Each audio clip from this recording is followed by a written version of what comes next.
Today we're going to be looking at the difference between high-level programming languages and low-level programming languages. We're going to look at a few examples of each and describe the characteristics of them as well. When we talk about different programming languages, we can categorize them into either something called a high-level programming language or a low-level programming language. The main difference between these, though, is that high-level programming languages is very close to normal English, which means it's very easy to understand. When you're looking at it, you can often recognize the different words in there. You can see the different syntax on there, like your speech marks and your brackets and so on, and it's just much easier for somebody to look at and read. Low-level languages, however, are not close to the human language. They're either going to be machine code, which is just binary, or something like assembly language, which we'll look at in a minute, and they are very hard for people to understand. So as I mentioned earlier, high-level languages are very similar to the English language, which means that when we look at it, we can read it very easily, but we can also write that code much easier as well. As we mentioned in our testing video, that means that when we are looking for any errors in there, we can debug it and maintain that program much easier. Most often, high-level languages are what we call portable, meaning that you could take that program and put it onto another device and you'd still be able to edit it on there as well. A downside of having a high-level language, though, is that it needs to be translated into a machine code so that it can be understood by the device itself. So every time you run a high-level language, it gets translated before it can be run. So some examples of high-level languages will include things like Python, which most of us are really familiar with. We've got Java, C#, and Visual Basic, or VB for short. So low-level languages are closer to machine code, or they are machine code. And a big bonus of that, it means that it can interact directly with the computer's hardware. If you were asked on your exam for an advantage of low-level language, you could use that as one of the advantages. So as I mentioned earlier, machine code is the lowest level of language, which is just binary. Machine code could be executed directly by the CPU, which means it's really fast. Binary, for the majority of people, or machine code, is really difficult to be able to read and write just by looking at it. Different CPUs use different machine code. It might not work from one to another. Another common low-level language that gets talked about is something called assembly language.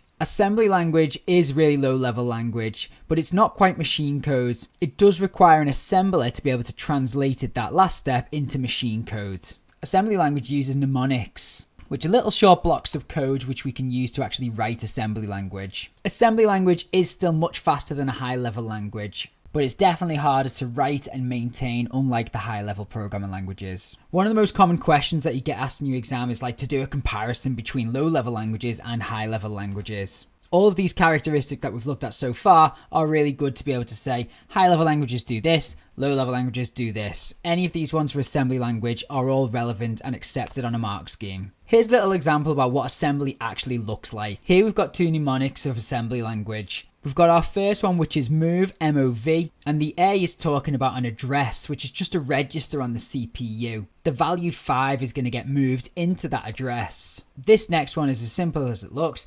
Add, which means it's going to add the value 3 into whatever is already being stored into the previous address. So the result of this one would be 8. Linking this to some previous topics, low-level languages will be getting used if you are wanting to directly control the hardware. It also gets used when developing operating systems or embedded systems.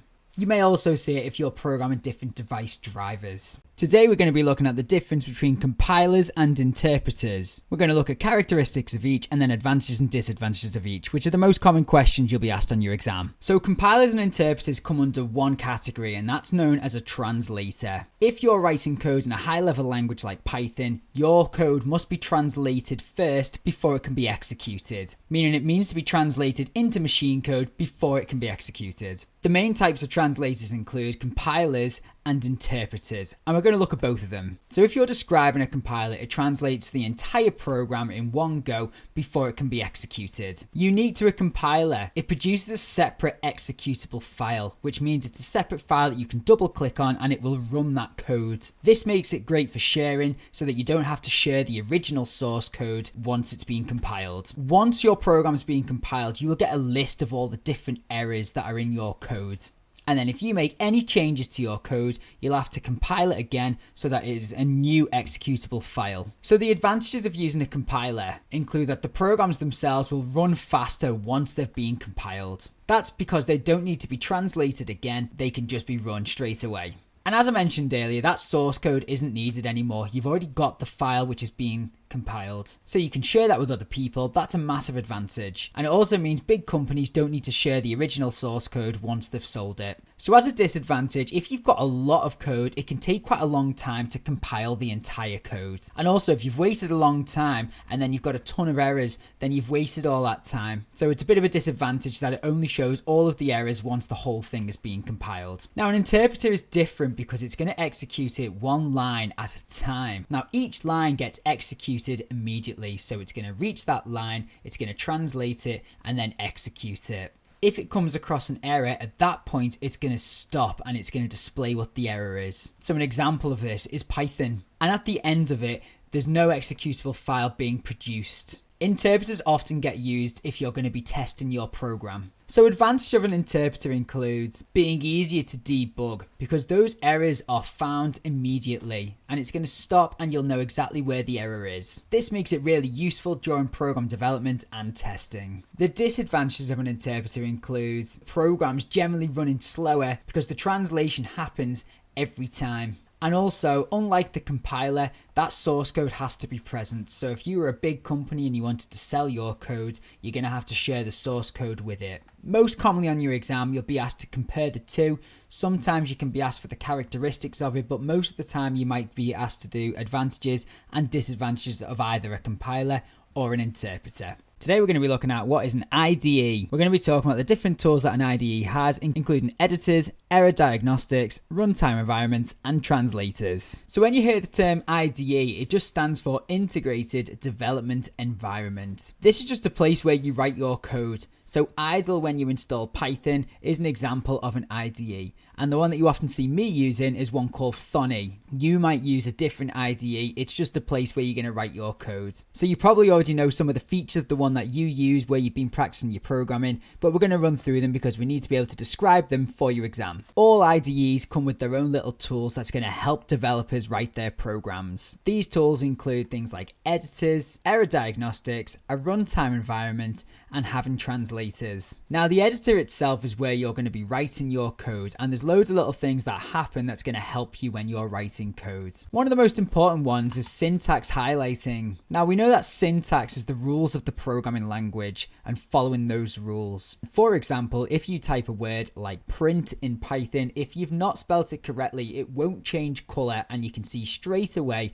that you've probably made a mistake. Other things change color as well, a bit like a string will change to green in Python if you put your speech marks, just making it easier to see that you've done the bit of code right or to spot any errors. In some IDEs, a bit like Thonny, you get little suggestions. So if you start typing a word like print, it will suggest any words, any keywords that begin with P, and you can either double click on it or usually press something like enter or tab and it will just write out the rest of the word for you. This is really useful if you're trying to speed up your programming and you're typing really fast. In most IDEs, especially in Thonny and idle, if you do a colon and press enter, it will do an automatic indent. That's the little gap that goes after things like for or a line with if and else. The following line needs to be indented because that's Python syntax. And by automatically doing that indent, it will not only speed you up, it'll make your programming look cleaner, and it will help if you've forgotten it as well. Be careful of mentioning this last one, but line numbering is also considered to be another benefit of having an editor.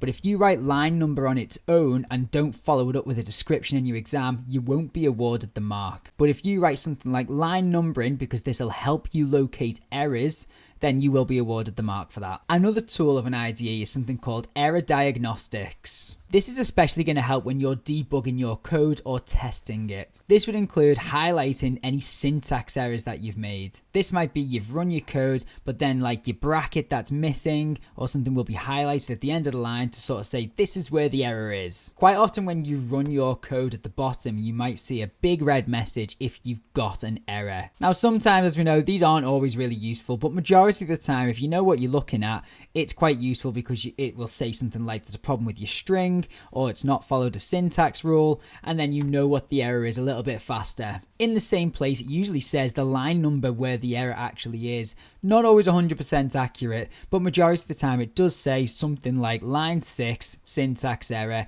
and it could say some suggestions with this. Another tool of an IDE is having a runtime environment. In idle, this will be the shell, so that when you run it, the shell will then open on another window and you can see your code running to make sure that it's working correctly. In Thonny, you don't even need to save your program. It happens just underneath, so that when you press that little play button at the top, you can see your code in action to make sure that it's working. This is great for testing your code while you are developing it. You might write a little bit of code, run it, test it at the bottom, make sure it's working correctly, make sure it's giving you the results you were expecting. This is great for testing for logic errors as well, because if you run your code while you're developing it and it doesn't give you the output that you were expecting, you know that somewhere you've got a logic error. Finally, another tool of an IDE is a translator. We've got a full video on different translators, but we're going to just recap it really quick. A translator is when you've got your high-level code, something like Python, and it gets translated into machine code so that it can be executed.